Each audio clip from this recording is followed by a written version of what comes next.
Thank you, Deputy Speaker. I'm speaking on the Treasury Laws Amendment, More Flexible Superannuation Bill 2020, and the second reading amendment moved by the member for Whitlam, and doing so virtually from my electorate office in Sunnybank. Labor supports this bill, which brings forward the rule for non-concessional superannuation contributions to those aged 65 years and 66 years. It is currently allowed only until age 64. As a rule, Labor will always support legislation that improves this nation's universal superannuation scheme. What Labor will never support is the slow disintegration of Australia's superannuation system by stealth, neglect and 1,000 sly cuts. Australia's current superannuation arrangements bespeak significant financial and social infrastructure. The Keating government's brave reforms of 1992, introducing the compulsory employer contribution scheme, will continue to have life-changing impacts on Australians as they age and enter retirement. There is no doubt that we are an ageing population. In 2019, Australians aged over 65 accounted for almost 16% of the population. However, it's estimated that by 2057, there will be nearly 9 million Australians aged over 65, accounting for 22% of the Australian population. That will have an enormous impact on our economy. The foresight of the Labor or Keating governments will see many more Australians retiring comfortably, funded through their own superannuation, funded by their own sweat with employer co-contributions. All older Australians deserve a dignified and comfortable retirement. In the coming decades, it will be more important than ever that Australians can, for the most part, fund our own retirement. If they can't do this, it will be left to governments to pay unfunded pension liabilities. And with an ageing population, this burden will continue to grow. It is a challenge that no sensible government can ignore. It is a burden that in large part will be borne by our children and grandchildren. And since Treasurer Frydenberg took the reins, perhaps even our great-grandchildren.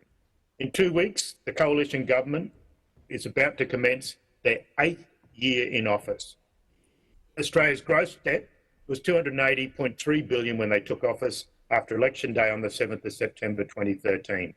And that debt was largely due to stimulus measures put in place by Labor during the global financial crisis. Measures, I should say, that were largely supported by the Liberals. Those measures were integral in cushioning the financial blow for households during that very challenging time. But by January of this year, well before Australia had confirmed its first case of coronavirus, gross debt had doubled to $568.1 billion. Much worse is expected to come in the wake of the COVID-19 pandemic. The Independent Parliamentary Budget Office this week provided an update to its medium-term fiscal scenario, showing that even under the most optimistic scenario, a decade of deficits and higher debt is expected. The PBO expects net debt to be $800 billion higher and receipts $400 billion lower over the coming decade. Serious budget repair can only begin once the economy starts to recover. The Morrison government can't afford to get this recovery wrong. We know that if Australians don't have enough of their own superannuation funds, they will only be living off the age pension in retirement. And that's not something that all people should aspire to. It's incredibly hard to make ends meet living on the age pension. All politicians know this from phone calls that we receive. I know in my office, pensioners are already panicking that there will be no pension increase this year. They're already finding it tough and are worried that there will be no increase in the pension for them this year or perhaps for a long time. The pension indexation rules are clear. The pension can't fall, but because CPI did not rise this year, there will be no corresponding rise in the pension. CPI has gone backwards under the Morrison government, so the age pension won't increase this year as would normally be the case. Now, we all know that pensioners are frugal and they budget around the indexation increase. Pensioners understand this and they're very worried at the moment. Now, the Morrison government could do something now to alleviate this added worry, this added burden for pensioners, but so far Prime Minister Morrison hasn't announced anything. He hasn't eased the worry of pensioners in this time of pandemic, and he hasn't committed to easing the financial burden for pensioners either. If the government is finding it difficult to properly fund age pensions today, they'll find it much more difficult with the debt burden that will be a fixture of federal budgets for decades ahead. Universal superannuation is more important now than it has ever been. Over 80% of Australians aged between 25 and 54 do hold a superannuation account. That's a great thing, a great Labor legacy. The superannuation system collectively manages nearly $3 trillion in assets. That's worth more than 140% of the Australian GDP. That $3 trillion, owned collectively by working Australians, grows our economy and ensures that Australian workers own more of the wealth that our country produces. By 2040, it's estimated the superannuation system will collectively manage 10 trillion in assets. Superannuation contributes twice as much to retirement income as the age pension. It's a system that we need to foster and protect. So why is the Morrison government, and some of the backbenchers in particular, hell-bent on destroying it? So far, the financial heavy lifting in COVID-19 stimulus recovery has actually been borne by young Australians, not the federal government. They haven't turned to Treasury coffers during the pandemic. Instead, the Morrison government's early super access scheme will leave young Australians more than $44 billion worse off when they retire. And worse, it has exposed their retirement savings to frauds and scams and chonky operators. The amount withdrawn from super funds through the early access scheme has already actually outstripped the stimulus measures provided by the Morrison government. Income support in response to the COVID-19 economic crisis is being propped up in large part by the most vulnerable and lowest paid workers in the country. Now that's short-sighted and that is unfair. So far, more than 606,000 Australians and counting have emptied their superannuation accounts. 494,000 of those people are under 35 years of age. That means those funds will miss out on 35 years of compound interest, that is, until they retire at 70.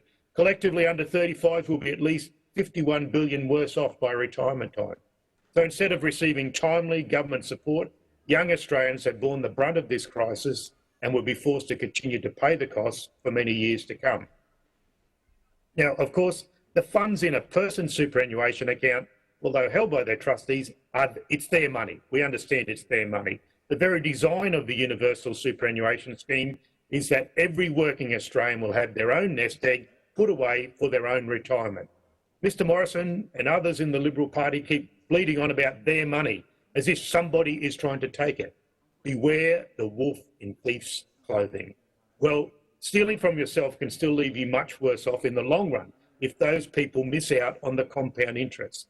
Superannuation contributions are invested by funds into a range of assets. Some funds allow you to choose the type of assets you invest in, so you have more control over the risk and how your superannuation is building the economy.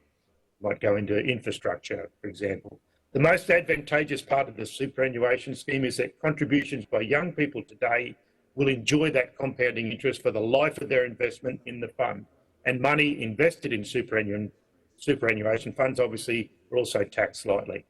I know how tempted I would have been if at 25 years of age, if I was told I could take 20 grand out of a fund that I wasn't normally able to access. I would have grabbed it with both hands and probably bought a Monaro or something sensible like that. What I wouldn't have realised when I was 25, if I bought a Monaro with that 20,000, it would be the most expensive Monaro I would ever purchase in my lifetime. That $20,000 car would ultimately cost me about $120,000.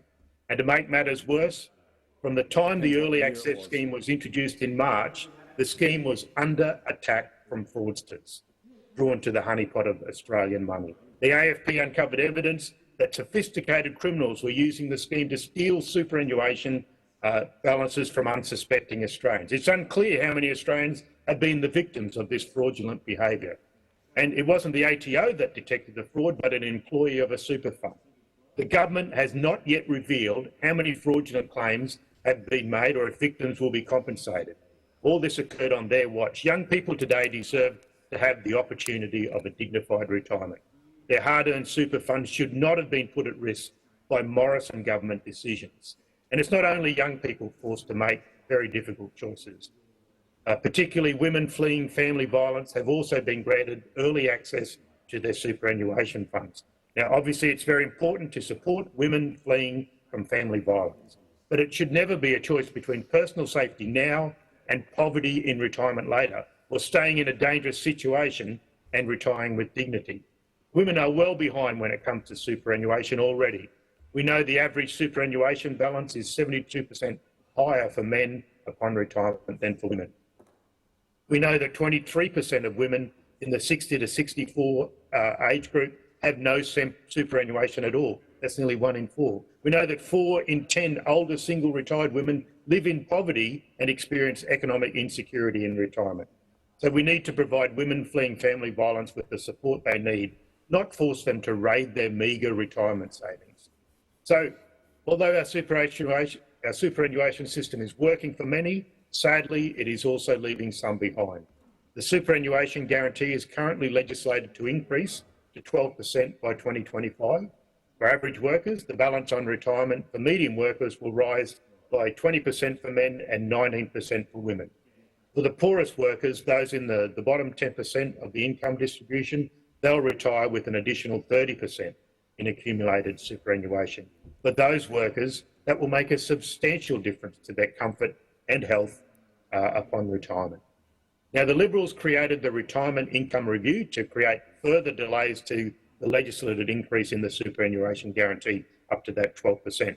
The government received that review over a month ago and should release it right now. The long promised, legislated already and overdue superannuation guarantee increase is now even more important. Unfortunately, whether it's young people or women, the Liberals and the Nationals' plans for superannuation is basically to leave most people behind. They're using the COVID-19 crisis as cover to destroy that universal superannuation scheme. Something that they've opposed every single cent that's gone into super. They want to make Australians work until they're beyond 70 years old. They've frozen the pension and now they want to cut super and wages. We learnt yesterday that for the first time since compulsory superannuation was introduced 3 decades ago, quarterly net contributions to super accounts were actually negative. The Morrison government's lack of a plan for jobs and the recovery has already forced millions of anxious Australians to raid their hard-earned retirement savings. So it's now more important than ever for Australians to rebuild their superannuation balances.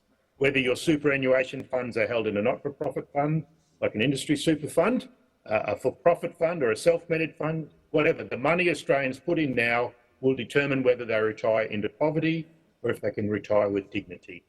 It will also help the economic recovery after COVID-19.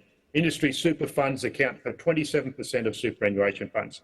Those funds alone will invest tens of billions into Australia's economic recovery after COVID-19, and they aim to create or support many thousands of sustainable jobs in the coming years.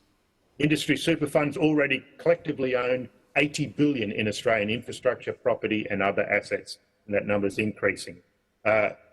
Australian assets owned by Australian workers. Australia's universal superannuation scheme is something that Australians should be proud of. It's a scheme we should all be supporting, not trying to undermine.